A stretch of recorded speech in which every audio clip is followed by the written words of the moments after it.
ប្រិមត្តទ្រទស្សនិកជនជាទីគោរពនិងជាទីមេត្រីនាងខ្ញុំកន្ធាសូមគោរពជម្រាបសួរនិងស្វាគមន៍មកកាន់កម្មវិធី Caritas Talk Show ឬកិច្ចពិភាក្សារបស់អង្គការ Caritas កម្ពុជានៅថ្ងៃនេះកិច្ចពិភាក្សារបស់យើងបន្តនាំយកនៅប្រធានបទដែលសំខាន់បន្តទៀតចំពោះការរស់នៅរបស់ប្រជាពលរដ្ឋប្រចាំថ្ងៃ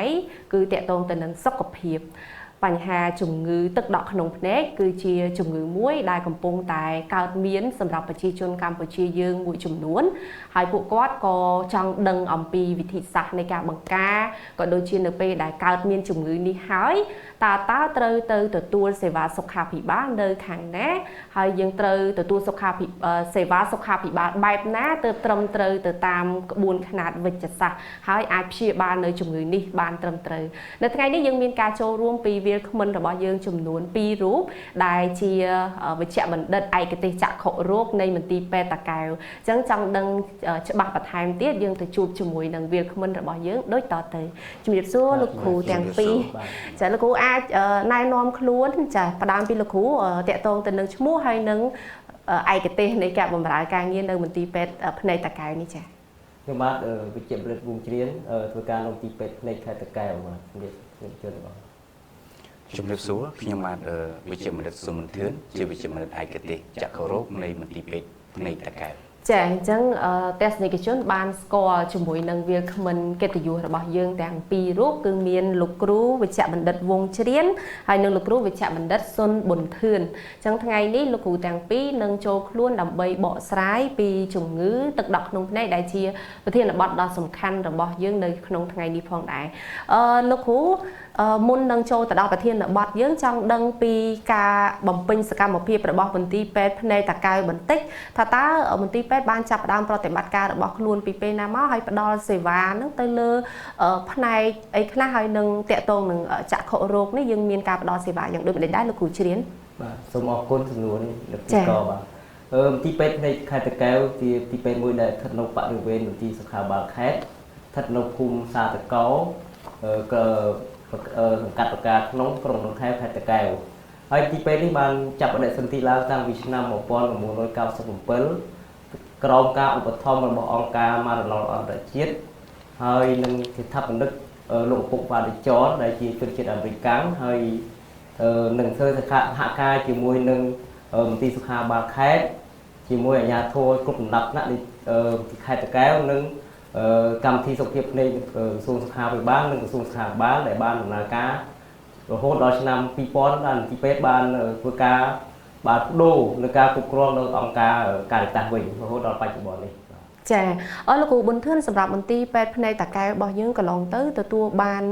ការគ្រប់គ្រងយ៉ាងម៉េចដែរពីប្រជាពលរដ្ឋបានន័យថាប្រជាពលរដ្ឋគាត់និយមមកទទួលសេវានៅទីនេះច្រើនទេកន្លងទៅជាទូទៅមន្ទីរពេទ្យភ្នែកតាកែវនឹងដឹងថាជាមន្ទីរពេទ្យដំបូងគេដែលមានឈ្មោះថាជាមន្ទីរពេទ្យភ្នែកអញ្ចឹងហើយមន្ទីរពេទ្យនេះបើគិតពីអាយុទៅវាជាង20ឆ្នាំហើយឈ្មោះបោះសម្លេងមន្ទីរពេទ្យបានស្គាល់ច្រើនសម្រាប់ប្រជាពលរដ្ឋហើយសម្រាប់អ្នកជំងឺដែលមកទទួលសេវាកម្មសេវាព្យាបាលឬក៏វះកាត់នៅមន្ទីរពេទ្យភ្នែកភាគច្រើនគឺ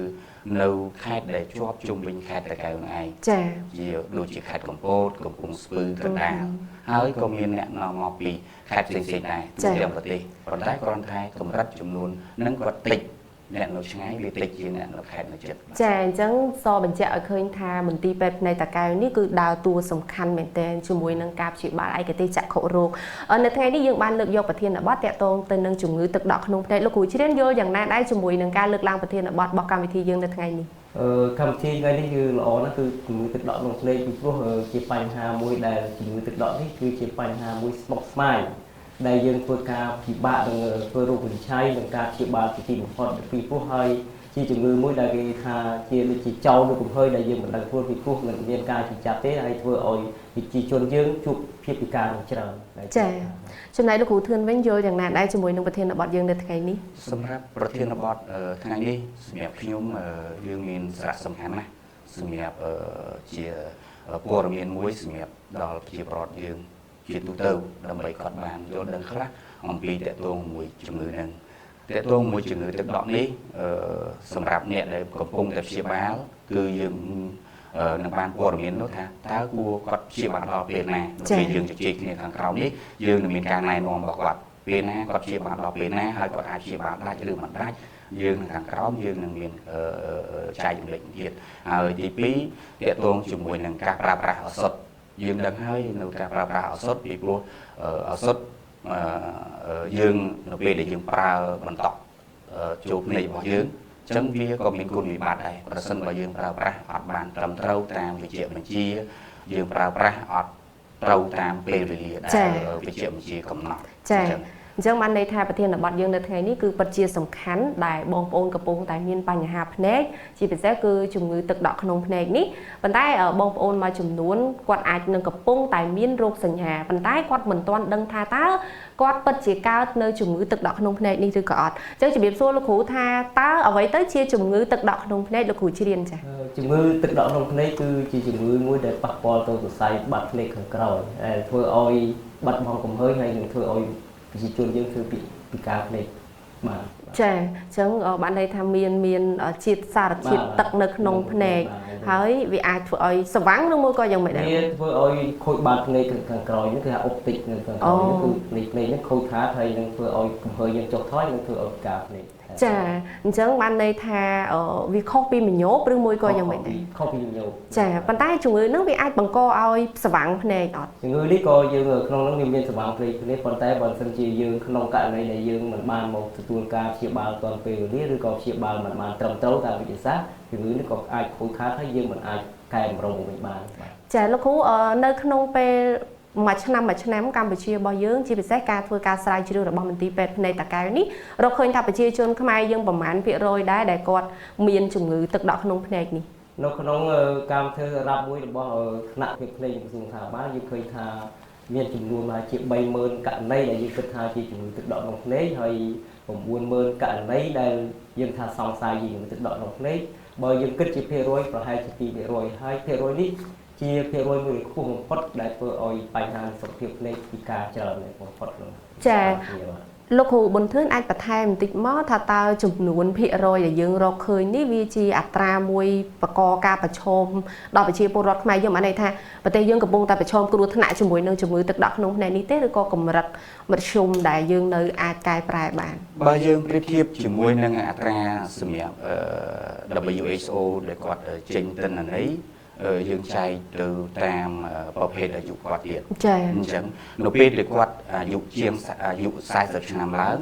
អញ្ចឹងអត្រាភាគរយដែលគាត់កើតជំងឺទឹកដក់ហ្នឹងមានប្រហែល 0.7% បានន័យថាចំនួនហ្នឹងតិចប៉ុន្តែនៅពេលដែលគាត់មានអាយុ65ឆ្នាំឡើងទៅអត្រាហ្នឹងឡើងរហូតដល់ 5% ជិត 5%ដូចជា 4.8% អញ្ចឹងសម្រាប់នេះអញ្ចឹងបានន័យថាសរុបមកអាយុគាត់កាន់តែខ្ពស់ភាពហានិភ័យដែលគាត់មានជំងឺទឹកដក់ហ្នឹងគឺកាន់តែខ្ពស់ដែរចាអញ្ចឹងឃើញថាអត្រានៅក្នុងប្រទេសកម្ពុជារបស់យើងបើប្រៀបធៀបជាមួយនឹងសកលលោកក៏នៅក្នុងកម្រិតមួយដែលថាបារម្ភដែរប៉ុន្តែគាត់ថាមិនទាន់ធ្ងន់ធ្ងរលោកគ្រូជ្រៀនចាយើងចូលមកដល់ចំណុចលម្អិតឲ្យបងប្អូនចង់ដឹងព្រោះថាអ្នកខ្លះក៏គាត់កំពុងតែមានបញ្ហានឹងដែរប៉ុន្តែគាត់អត់ដឹងថាគាត់ជាទឹកដក់ក្នុងភ្នែកដែរឬក៏អត់ព្រោះភ្នែកវាមានរោគសញ្ញាខុសៗគ្នាច្រើនអញ្ចឹងតើជំងឺទឹកដក់ក្នុងភ្នែកនេះផ្ដើមមករោគសញ្ញាអីដែលធ្វើឲ្យយើងកត់សម្គាល់ណាដែលថាយើងកំពុងតែឈានទៅទឹកដក់ក្នុងភ្នែកនេះជំងឺទឹកដក់ក្នុងភ្នែកយើងវិច័យចេញទៅតាមការធ្វើមុំបើកនិងមុំបិទប៉ុន្តែជំងឺទឹកដក់ក្នុងភ្នែកនេះបើសិនជាក្នុងដំណាក់កាលដំបូងគឺមិនមានរោគសញ្ញាអីបញ្ជាក់ថាជាជំងឺទឹកដក់ក្នុងភ្នែកទេប៉ុន្តែពេលខ្លះយើងទុកឲ្យយឺតពេលធ្វើឲ្យជំងឺទឹកដក់នេះវាវិវត្តទៅខាងពូជទៅក្នុងភ្នែកយើងតែម្ដងទី1ទី2ពេលខ្លះយើងចាប់ដើមភ្លាមគឺជំងឺទឹកដក់ក្នុងភ្នែកមានរោគសញ្ញាបញ្ជាក់ថាទី1គឺយើងឈឺក្បាលខ្លាំងបាទយើងអាចឈឺក្បាលខ្លាំងនៅក្នុងលក្ខណៈដែលឈឺក្បាលខ្លាំងនឹងសួយស្រាវយើងឈឺភ្នែកខ្លាំងណាយើងឈឺភ្នែកខ្លាំងហើយយើងចាប់ដើមស្វាងភ្នែកបាទស្វាងភ្នែកដែលយើងមើលមិនសូវព្រឹកនេះច្បាស់ហើយភ្នែកឡើងក្រហមណាភ្នែកឡើងក្រហមដែលយើងមើលជួនកាលភ្នែកយើងមើលទៅយើងឃើញមានហាក់បីដូចជាខែបាំងឆាត់ដែរដែលយើងមើលទៅជាកត្តានេះហើយនឹងធ្វើឲ្យ យើងអាចមកព្យាបាលនេះទៅតែជើងញ៉ាប់យើងមកព្យាបាលចាលោកគ្រូប៊ុនធឿនថាតើជំងឺនេះវាអាចប្រឈមជាមួយនឹងអ្នកដែលអាយុប្រមាណដែរយើងអាចដឹងមុនបានទេថាតើក្មេងឬមួយក៏កម្រិតអាយុកណ្ដាលឬមួយក៏វ័យចាស់ដែលអាចប្រឈមជាមួយនឹងទឹកដក់ក្នុងភ្នែកនេះច្រើនដូចខ្ញុំបាននិយាយចឹងនិយាយទូទៅគឺអត្រានៃការកើតជំងឺទឹកដក់នេះចាប់ពីវ័យ40ទៅនៅក្នុងការសិក្សាគឺចាប់ពីវ័យ40ទៅគឺគាត់ប្រចាំដើមប្រឈមមុខហើយបានគាត់មានហានិភ័យហើយអញ្ចឹងហើយជំងឺទឹកដក់នេះគឺអាយុកាន់តែច្រើនគឺគាត់ប្រឈមមុខកាន់តែខ្ពស់អាហ្នឹងចំណុចមួយចំណុចទី2តកតងជាមួយនឹងចំណុចហានិភ័យដែលមានទឹកដក់ហានិភ័យនឹង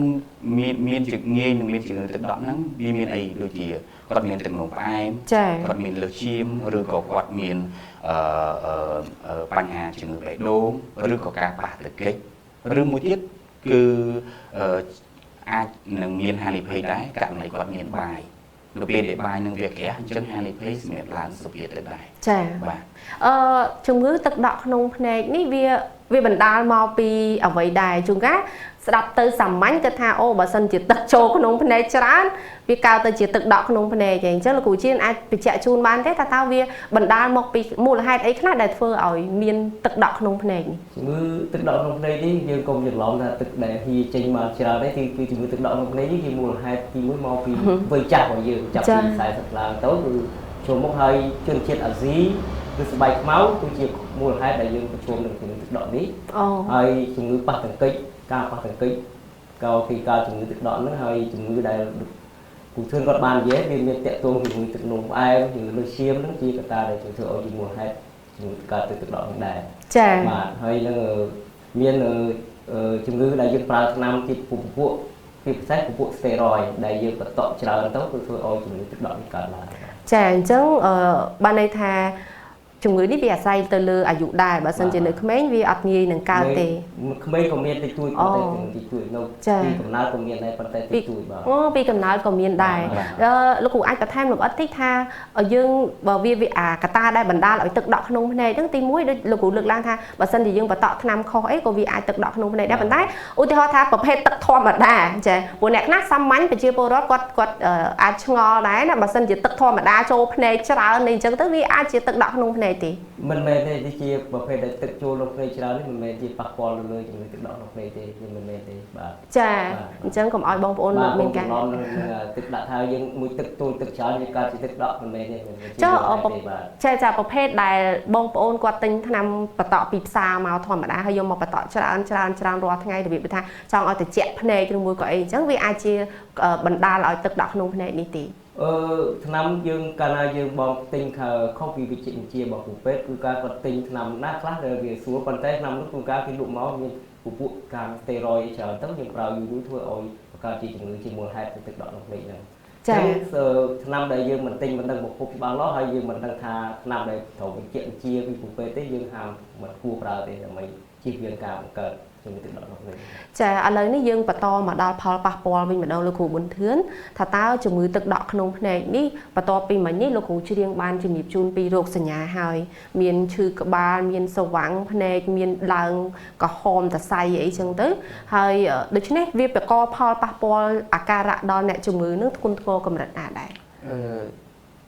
ការប៉ះពាល់គឺទៅតាមកម្រិតរបស់ជំងឺអញ្ចឹងបើសិនជាកម្រិតធ្ងន់ធ្ងរបានន័យថាដំណាក់កាលចុងក្រោយគឺអ្នកជំងឺរបស់យើងល្ងិតសូន្យឈឹកសូម្បីតែពន្លឺដែលយើងផ្ចាំងចូលក៏អត់ឃើញដែរបានន័យថានោះគឺបានន័យថាដំណាក់កាលចុងក្រោយរបស់ជំងឺទឹកដក់ហៅថាកលុយកុមារហ្នឹងវាខូចសរសៃបាតភ្នែកអប់តិចនើសរបស់យើងហ្នឹងគឺវាខូចបាត់បង់ទៅហើយ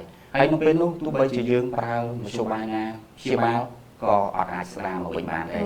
អញ្ចឹងក្នុងករណីហ្នឹងចង់និយាយថាជំងឺទឹកដក់វាមិនអាចឲ្យខូចសរសៃបាតភ្នែកអញ្ចឹងសរសៃអប់តិចនើសហ្នឹងទៅបញ្ជូនទៅគូក្បាលរបស់យើងអញ្ចឹងយើងបាត់បង់ព័ត៌មាននឹងអស់ហើយអញ្ចឹងហើយក្នុងការជំងឺទឹកដក់ហ្នឹងនៅពេលដែលដំណាក់កាលដំបូងគឺយើងអាចទប់ស្កាត់វាបានដោយការព្យាបាលប្រើឱសថឬក៏ការវះកាត់បាទអញ្ចឹងចាចុះពាក់ព័ន្ធទៅនឹងផលប៉ះពាល់និយាយជាសាមញ្ញថាអាចធ្វើឲ្យយើងឈានទៅដល់ការខ្វាក់ភ្នែកតែម្ដងឬមួយក៏យ៉ាងម៉េចបាទត្រឹមត្រូវហើយពីព្រោះជំងឺ ទឹកដក់នេះបណ្ដាលឲ្យពិការភ្នែកឬយើងហៅថាធ្វើឲ្យខ្វាក់ភ្នែកគឺជាធ្វើឲ្យពិការជារៀងរហូតអញ្ចឹងវាខុសពីបាយភ្នែកបង្កឲ្យគាត់ល្ងឹតប៉ុន្តែគាត់បើសិនជាគាត់នឹងមើលឃើញភ្លើងដែលចាំងចូលអញ្ចឹងយើងបកទៅភ្លើងករណីជំងឺទឹកដក់នៅពេលដែលមកដល់ជួបយើងគាត់នៅប្រហែលជា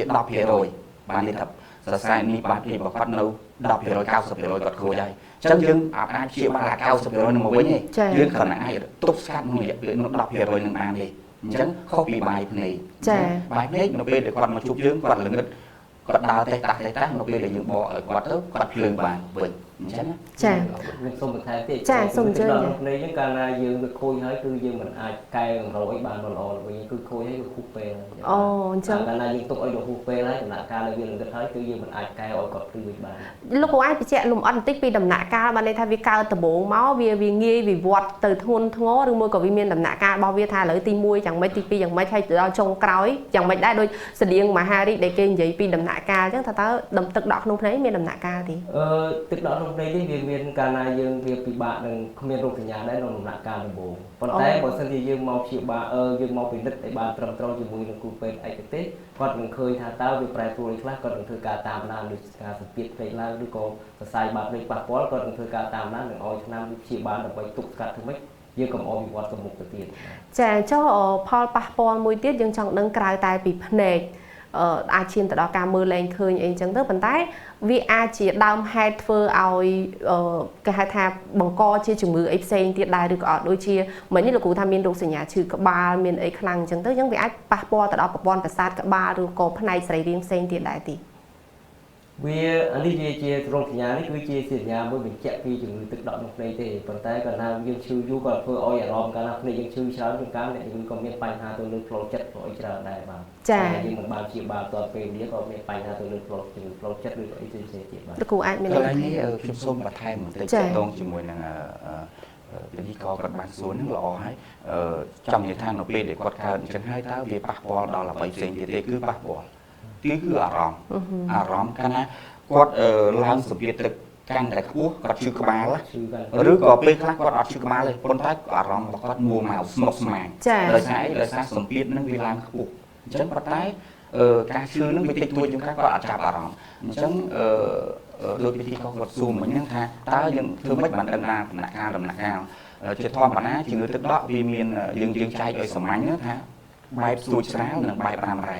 ស្រួចស្រាលគឺជាលក្ខណៈសង្គ្រោះបន្ទាន់តែម្ដងបានន័យថា emergency តែម្ដងស្រួចស្រាលគឺអ្នកជំងឺនឹងឈឺក្បាលខ្លាំងណាស់ទ្រាំអត់បានទេហើយរកអួតរកចង្អោរអ្នកជំងឺត្រូវតែមកជប់ជួនកាលយើងទៅព្យាបាលលើគ្រូពេទ្យធម្មតាគឺថាកាពះឬថាអីប៉ុន្តែតាមពិតអត់ទេបើតោះតែយើងទៅជួបមួយគ្រូពេទ្យភ្នែកគាត់មានវិធីសាស្ត្ររបស់គាត់នៅពេលហ្នឹងអាចបញ្ចុះសម្ពាធទឹកដោយរបៀបណាអាចប្រើមជុលដើម្បីបន្ថយសម្ពាធទឹកហ្នឹងទៅដើម្បីឲ្យគាត់ធូរខ្លួនហើយបន្តការព្យាបាលតាមឱសថហ្នឹងឬក៏អាចឈានទៅដល់ការបាញ់កាំរស្មីឬក៏ធ្វើការវះកាត់ហ្នឹងរីឯការរ៉ាំរ៉ៃបានន័យថាយើងដឹងថារ៉ាំរ៉ៃដូចទឹកនោមផ្អែមលើឈាមអញ្ចឹងបើដំណាក់កាលដែលគាត់នេះហ្នឹងបើយើងមកទុកនេះអត់ដឹងទេអញ្ចឹងរោគសញ្ញាមានតិចតួចដែរជួនកាលអត់ចាប់អារម្មណ៍អញ្ចឹងឧទាហរណ៍ដូចជំងឺទឹកដក់របស់យើងហ្នឹងឯងបានន័យថារ៉ាំរ៉ៃ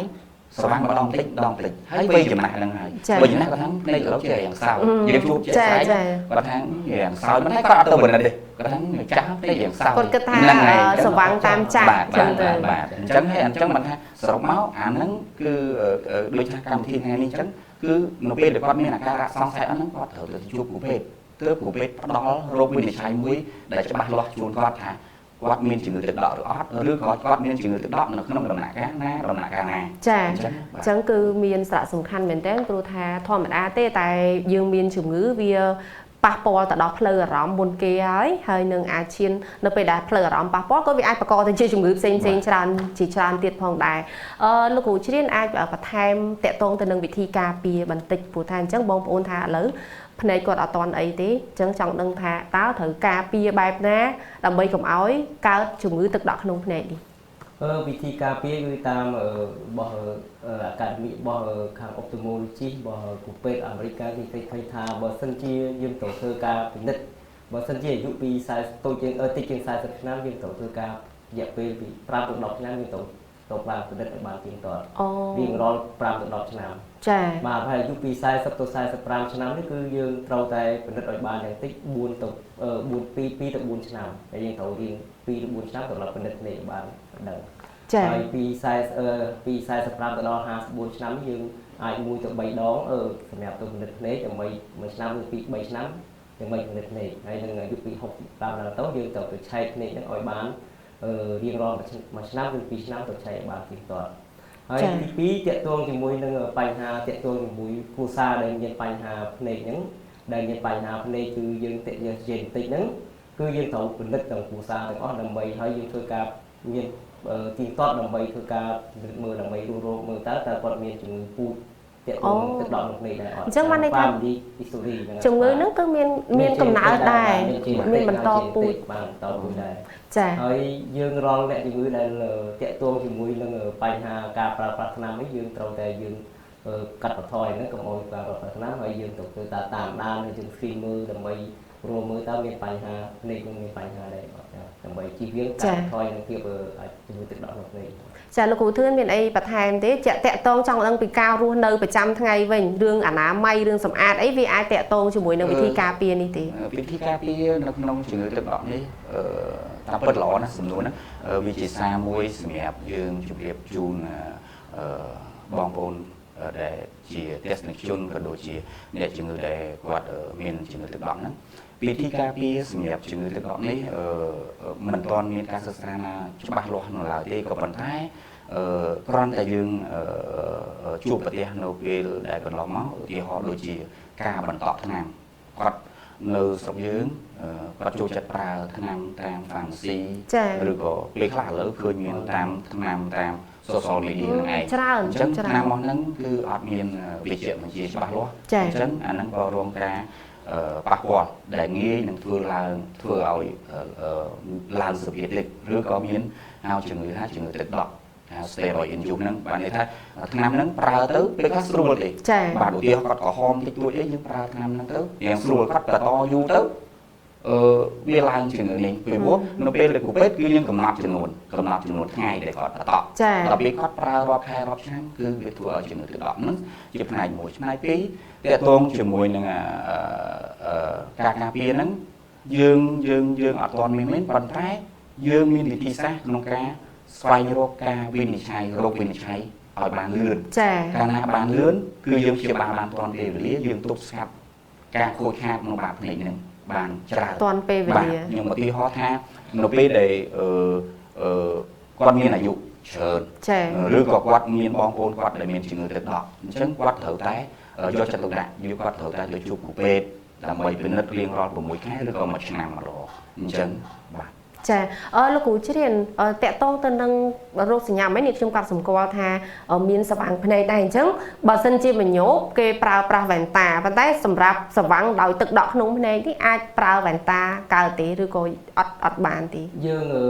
ជាវ៉ែនតាមិនមែនសំខាន់ទៅលើការព្យាបាលលើទឹកដក់ក្នុងភ្នែកទេគឺទឹកដក់ក្នុងភ្នែកនេះការព្យាបាលគឺទៅលើ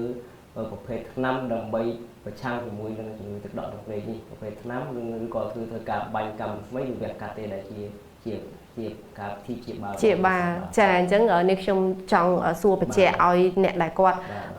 ឆ្ងល់គាត់អាចច្បាស់ណាថាជួនកាលឲ្យតែគាត់គិតថាគាត់ស្វាំងគាត់ត្រូវទៅរកកន្លែងអុបតិចកាត់វ៉ែនតាប៉ុន្តែជាទូទៅគាត់អត់ដឹងថាខ្លួនគាត់តាមពិតមិនមែនមញោបធម្មតាវាទៅជាទឹកដក់ក្នុងភ្នែកអីចឹងទៅឥឡូវនេះយើងចូលមកដល់ពាក់ព័ន្ធទៅនឹងការផ្ដល់សេវាបន្តិចសម្រាប់មន្ទីរពេទ្យភ្នែកតាកែវកន្លងទៅបញ្ហាជំងឺទឹកដក់ក្នុងភ្នែកនេះត្រូវទទួលបានការព្យាបាលច្រើនទេលោកគ្រូនៅពេលដែលប្រជាពលរដ្ឋគាត់មកទទួលសេវាភាគច្រើនពីភ្នែកហ្នឹងតើជំងឺទឹកដក់ក្នុងភ្នែកនេះក្នុងកម្រិតប៉ុណ្ណាដែរឥឡូវនេះជំងឺទឹកដក់ក្នុងភ្នែកនៅមន្ទីរពេទ្យកែវយើងបានបណ្ដុះបណ្ដាលគ្រូពេទ្យដែលជាជំនាញឯកទេសភ្នែកហើយយើងបន្ថែមទៅលើឯកទេសមួយទៀតលើទឹកដក់ក្នុងភ្នែកនេះហើយយើងបានរៀបចំឧបករណ៍អីវ៉ាន់ទាំងអស់ដែលមាននៅក្នុងពេទ្យហ្នឹងដើម្បីចាប់ដើមដំណើរការឡើងពីមុនយើងមានដែរប៉ុន្តែយើងអត់ទាន់មានជាឯកទេសសម្រាប់ភ្នែកយើងពេទ្យប្រកបទេក៏លើនេះមានឯកទេសហើយយើងមានឧបករណ៍សម្រាប់ព្យាបាលចឹងយើងចាប់ដើមព្យាបាលគាត់ទទួល នឹងការពិនិត្យនិងព្យាបាលគាត់ជារៀងរាល់ថ្ងៃបាទ ចាលោកគ្រូប៊ុនធឿនអាចបន្ថែមតិចមកតាក់ទងទៅនឹងសេវារបស់មន្ទីរពេទ្យភ្នែកយើងដើម្បីអីឲ្យបងប្អូនគាត់ដឹងថាអូឥឡូវគាត់នៅចិត្តតកែវឬគាត់នៅក្នុងខេត្តតកែវគាត់ត្រូវទៅពេទ្យភ្នែកតកែវទៅគេមានធ្វើអីខ្លះអីអញ្ចឹងណាបាទអរគុណច្រើនតាក់ទងជាមួយនឹងជំងឺទឹកដក់ហ្នឹងខ្ញុំសូមបើកមុំកញ្ចក់កន្លែងនេះបន្តិចធម្មតាពីការភ្នែកនៅក្នុងស្រុកយើងក៏ដោយក៏លើពិភពលោកក៏ដោយពីការភ្នែកដោយមូលហេតុ4ទី1គឺបាយភ្នែកណាទី2គាត់ពីការភ្នែកដោយសារតែកំណត់តាក់ទងជាមួយនឹងបែនតាអញ្ចឹងគាត់ដូចគាត់មកញោមគាត់ហាយបរោមអីហ្នឹងទី3តាក់ទងជាមួយនឹងជំងឺទឹកដក់ទី4តាក់ទងជាមួយនឹងជំងឺបាតភ្នែកអញ្ចឹងនៅក្នុងទីពេទ្យភ្នែកតកែវរបស់យើងជំងឺទឹកដក់ក៏ច្រើនដែរបាទក៏ច្រើនដែរបាទយើងមានការព្យាបាលជំងឺទឹកដក់ហ្នឹងក្នុងមួយថ្ងៃយើងអត់កំណត់ថាបានប្រហែលទេបើលើទិន្នន័យខ្ញុំអត់បានច្បាស់ដែរប៉ុន្តែរៀងរាល់សប្តាហ៍យើងតែងតែមានការវះកាត់អ្នកជំងឺទឹកដក់ចាអញ្ចឹងណាចាអញ្ចឹងល្អមែនតើអ្នកដែលគាត់កំពុងតែមានបញ្ហាទាំងនៅតកែវក៏ដូចជានៅខេត្តជាប់តកែវភ្នំពេញក៏ដោយគឺអាចទៅទទួលសេវាបានសម្រាប់មន្ទីរពេទ្យភ្នែកតកែវនេះនឹងផ្ដល់ជូនដល់ការប្រឹក្សាយោបល់តែកាន់តែល្អបន្ថែមទៀតព្រោះលោកគ្រូជំនាញទាំងពីរអញ្ចឹងទៅដល់នឹងបានជួបលោកគ្រូទាំងពីរនេះឯងលោកគ្រូជ្រានអាចមានអ្វីជាការអំពាវនាវបន្ថែមដល់ប្រជាពលរដ្ឋយើងឲ្យគាត់រស់នៅដោយការការពារទៅលើគិតគូរទៅលើសរីរាង្គភ្នែកនេះដែលជាសរីរាង្គដ៏សំខាន់មួយរបស់ខ្លួនយើងណាបាទអរគុណណាបាទចំណុចនេះសំខាន់ណាស់ខ្ញុំសូមពីវាដល់បងប្អូនទាំងអស់ដែលមានបញ្ហាភ្នែកសូមកុំទិញថ្នាំឬតាមបណ្ដាញអនឡាញឬក៏ទិញថ្នាំតាមដីតាមហ្វាម៉ាស៊ីដែលគ្មានវិជ្ជាជីវៈមកប្រើប្រាស់ដែលវាជាកត្តាមួយដែលជំរុញឲ្យមានជំងឺទឹកដក់ក្នុងភ្នែកនិងភាពពិការភ្នែកច្រើនអញ្ចឹងសូមបងប្អូនដែលមានបញ្ហាភ្នែកទាំងអស់ទោះបីមានបញ្ហាទឹកដក់ក្នុងភ្នែកឬជំងឺផ្សេងៗទាំងទាក់ទងនឹងភ្នែកនេះសូមអញ្ជើញទៅពិនិត្យនៅកន្លែងដែលមានដល់សេវាកម្មទីពេទ្យជាភ្នែកនៅในវិចិត្ររំលងឋានរបស់លោកអ្នកអញ្ចឹងយើងធ្វើម៉េចដើម្បីជាកាត់បន្ថយភាពពិការភ្នែករបស់ប្រជាជនយើងកុំឲ្យមានភាពពិការភ្នែកនេះហើយដែលជាកត្តានាំឲ្យមានភាពក្រីក្រទីខ្លាំងចាលោកគ្រូប៊ុនធឿនវិញបាទសូមអរគុណតើតោងជាមួយនឹងប្រធានបទនៅថ្ងៃនេះដែរខ្ញុំមានការប្រាំផ្ញើសម្រាប់ប្រជាពលរដ្ឋទូទាំងអស់តើតោងជាមួយជំងឺទឹកដក់នេះវាជាហានិភ័យមួយសម្រាប់គំហើញរបស់យើងពីព្រោះប្រសិនបើយើងឈានដល់ដំណាក់កាលចុងក្រោយហើយយើងអាចមានវិធីណាព្យាបាលឲ្យគាត់ភ្លឺវិញឡើងទេប៉ុន្តែយើងមានតែវិធីធ្វើយ៉ាងម៉េចដើម្បីឲ្យគាត់ស្វែងរករោគវិនិច្ឆ័យឲ្យបានកាន់តែលឿនដើម្បីយើងទប់ស្កាត់ការវិវត្តនៃការខូចបាតភ្នែករបស់គាត់អញ្ចឹងសួរថាតើធ្វើម៉េចបានយើង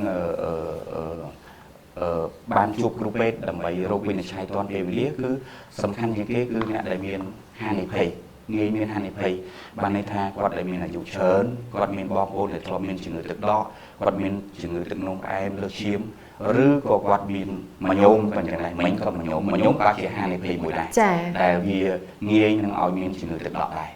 ហើយប្រភេទមញោមហ្នឹងជាប្រភេទដែលជំងឺទឹកដក់គេហៅមុំបើកអញ្ចឹងអាការៈរបស់គាត់បែបរ៉ាំរ៉ៃអញ្ចឹងនៅពេលដែលគាត់មានមញោមក៏ជាសារមួយដែរនៅពេលគាត់អាយុច្រើនគាត់គួរតែឧស្សាហ៍ទៅពិនិត្យភ្នែកយ៉ាងហោចក៏6ខែទៅ1ឆ្នាំក៏ពិនិត្យម្ដងសូមបន្ថែមកន្លែងនោះតិចការពិនិត្យភ្នែកនេះអាចទៅកន្លែងអុបតិចធម្មតាពិនិត្យកើតទេឬមួយក៏យើងត្រូវទៅរកពេទ្យដែលមានជំនាញកន្លែងនេះមានសារៈសំខាន់ដែរសំណួរជាទូទៅយើងពិនិត្យភ្នែកយើងត្រូវតែពិនិត្យជាមួយនឹងគ្រូពេទ្យចាព្រោះធម្មតាបងប្អូនគាត់ថាអូឥឡូវទៅកន្លែងអុបតិចគេមានអាម៉ាស៊ីនគេវាស់ភ្នែកកម្រិតដឺក្រេភ្នែកកន្លែងនោះគឺជាហាងវ៉ែនតាសម្រាប់កាត់វ៉ែនតាតម្រូវដឺក្រេក៏ប៉ុន្តែដើម្បីធ្វើរោគវិនិច្ឆ័យតើទៅជួបគ្រូពេទ្យទៅកន្លែងទីពេទ្យភ្នែកយើងមានតែគ្រូពេទ្យឯកទេសយើងមានតែឧបករណ៍ទើបយើងស្វែងរកការរោគវិនិច្ឆ័យមួយដែលពិតប្រាកដដែលជាក់ស្ដែងជូនគាត់បានចាអញ្ចឹងល្អមែនតើបងប្អូនបានជ្រាបហើយពាក់ព័ន្ធទៅនឹងកត្តាដែលបណ្ដាលឲ្យទឹកដក់ក្នុងភ្នែករួមជាមួយនឹងគេហៅថារោគសញ្ញាផលប៉ះពាល់ការព្យាបាលថាតើត្រូវធ្វើបែបណាដើម្បីឲ្យទទួលបានការព្យាបាលត្រឹមត្រូវអញ្ចឹងសម្រាប់ភ្នែកគឺជាសរីរាង្គដ៏សំខាន់បំផុតយើងនិយាយថាសំខាន់បំផុតមួយនៅក្នុងខ្លួនរបស់យើងនេះ តែបាត់បង់ផ្នែកមួយហើយគឺដូចបាត់បង់គ្រប់យ៉ាងបាត់បង់ពិភពលោកតែម្ដងព្រោះអ្វីៗក៏យើងអាចមើលឃើញដែរអញ្ចឹងជំងឺភ្នែកនេះគឺសំខាន់ហើយលោកគ្រូបានជំរាបជូនឲ្យថាក្រៅពីទឹកដក់ក្នុងភ្នែកក៏មានជំងឺផ្សេងទៀតដែលបងប្អូនត្រូវយកចិត្តទុកដាក់ដូចជាមញោបដូចជាជំងឺបាតភ្នែកហើយមានបើគេហៅបាយភ្នែកបន្ថែមទៀតដែលកន្លងទៅបងប្អូនអាចស្គាល់ខ្លះហើយអញ្ចឹងសម្រាប់ប្រទេសកម្ពុជារបស់យើងមានគេហៅថាមន្ទីរពេទ្យកាន់តែរីកដុះដាលច្រើនទាំងនៅក្នុងទីក្រុងក៏ដូចជានៅតាមទីជនបទជិតផ្ទះរបស់បងប្អូនត្រូវតែទៅទទួលការប្រឹក្សាយោបល់ធ្វើយ៉ាងណាឲ្យយើងអាចឈានទៅដល់ការពិនិត្យវិភាគរោគសញ្ញាហើយព្យាបាលបានទាន់ពេលវេលាផងដែរអរគុណលោកគ្រូទាំងពីរចាលោកគ្រូប៊ុនធឿននិងលោកគ្រូជ្រៀនចាថ្ងៃនេះបានចូលរួមនៅក្នុងការបង្ហាញជូនពាក់ព័ន្ធទៅនឹង